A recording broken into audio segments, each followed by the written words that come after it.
মুসাম্মদ তাহিয়া তাসনিম তোয়া। আমি প্রথম শ্রেণীতে পড়ি। আমি এখন একটি ছড়া আবৃত্তি করব। ছড়াটির নাম সন্তানের প্রশ্ন।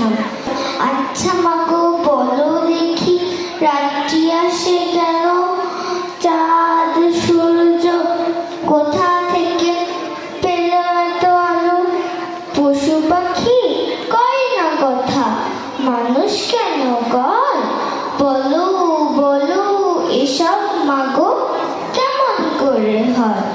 মা বলে ওরে খোকা, এমনি কি সব হয়? সবই করেন আল্লাহ তাআলা, যিনি বড় কুদরতওয়ালা। তার হুকুমে দিবারাত্রি সকল কিছু হয়। আসসালামু আলাইকুম ওয়া রাহমাতুল্লাহ।